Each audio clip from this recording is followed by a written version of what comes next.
Hello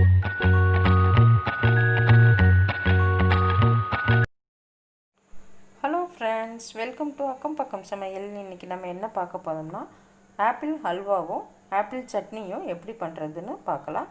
அதுக்கு இப்போ இந்த ஆப்பிளை கேரட் சேவையில் நல்லா சீவி வச்சுக்கணும். அந்த மேலே பார்த்திங்கன்னா தோலை எடுக்கணுன்ட்டு இல்லை, ஆனால் அதில் வேக்ஸ் மாதிரி இருக்கும். அதை நல்லா கத்தியில் லேசாக சுரண்டி விட்டுட்டு அதை சீவி வச்சுக்கோங்க. அதுங்க ஆப்பிள் நான் செதவி வச்சுக்கிட்டேன். இப்போ 2 ஸ்பூன் நெய் ஊற்றிருக்கேன். அதில் முந்திரி தேவையானதை போட்டு நல்லா பொன்னிறமாக வறுத்து தனியாக எடுத்து வச்சுக்கோங்க. எடுத்து வச்சுட்டு அதே நெய்யில் நம்ம ஆப்பிள் சேர்த்துக்கலாம். இப்போ அதே நெய்யில் நம்ம இந்த ஆப்பிள் சேர்த்துக்கலாம். நல்லா அந்த நெய்லேயே நல்லா வணங்கட்டும். அடுப்பு மீடியம்லேயே வச்சுக்கோங்க. பாருங்க, நான் ஒரு 5 நிமிஷம் வதக்கியிருப்பேன். நல்லா இந்த ஆப்பிள் எல்லாம் நல்லா வெந்துடுச்சு. இப்போ நம்ம அதுக்கு சர்க்கரை சேர்த்திடலாம். நான் இதில் 1 கப்பு ஆப்பிள் எடுத்தேன். அதில் ஒரு 1/2 கப்புக்கு கொஞ்சம் அதிகமாக சேர்த்துருக்கேன். அவங்கவுங்க இனிப்புக்கு தகுந்த மாதிரி கம்மியாக ஜாஸ்தியாக சேர்த்திக்கலாம்.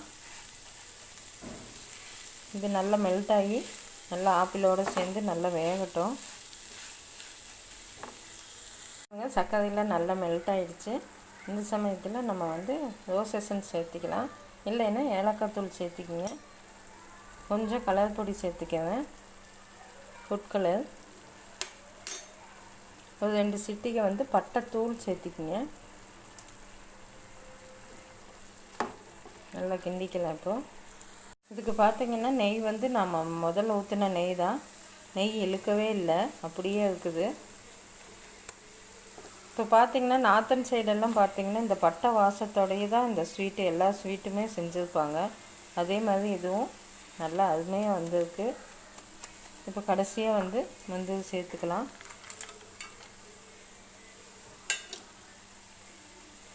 நெய் வெளியே வருது பார்த்திங்களா, அந்த அளவுக்கு அடுப்புலேயே வச்சு கிண்டணும். அவ்வளோதான், நம்ம சுவையான ஆப்பிள் ஹல்வா ரெடி ஆயிடுச்சு.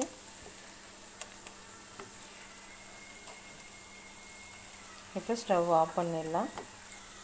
இப்போ பாருங்கள், ஆப்பிள் ஹல்வா டேஸ்ட்டாக ரெடி ஆகிடுச்சு. அடுத்தது நம்ம ஆப்பிள் சட்னி எப்படி பண்ணுறதுன்னு பார்க்கலாம். அதுக்கு நான் ஆப்பிள் செதில் செதிலாக சீவி வச்சுருக்கேன். அதுக்கு 1 ஸ்பூன் எண்ணெய் ஊற்றிருக்கேன்.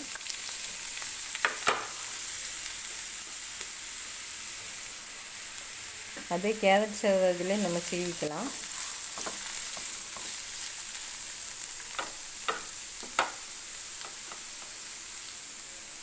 இதை நல்லா வணக்கிக்கலாம்.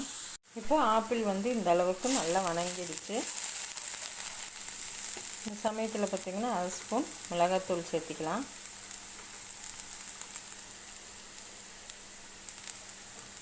உப்பு தேவையான உப்பு சேர்த்திக்கிங்க. அடுத்தது பார்த்திங்கன்னா கொஞ்சம் ஒரு 1/4 ஸ்பூன் சீரகத்தூள் சேர்த்திக்கலாம்.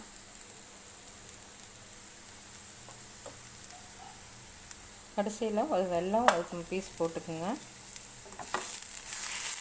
எண்ணெய் பத்தலைன்னா இன்னும் கொஞ்சம் எண்ணெய் சேர்த்துக்கலாம். இது நல்லா வணங்கட்டும். இப்போ இது நல்லா வணங்கிடுச்சு. நான் ஸ்டவ் ஆஃப் பண்ணிவிட்டேன். நல்லா ஆறுனதுக்கப்புறம் நம்ம இதை மிக்சியில் போட்டு அடிச்சிட்டு வந்துடலாம். இப்போ இதை அரைச்சிட்டு வந்துட்டேன். ரொம்ப நைஸாக அரைக்கணுன்ட்டு இல்லை, ஓரளவுக்கு அரைச்சா போதும். இப்போ இதை தாளிச்சிடலாம். பாருங்க, இது கடுகு உளுந்து போட்டு தாளிச்சிடலாம்.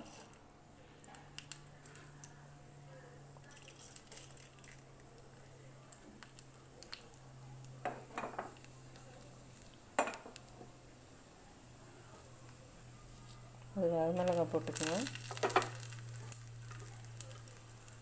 கருவேப்பிலை போட்டுக்கலாம்.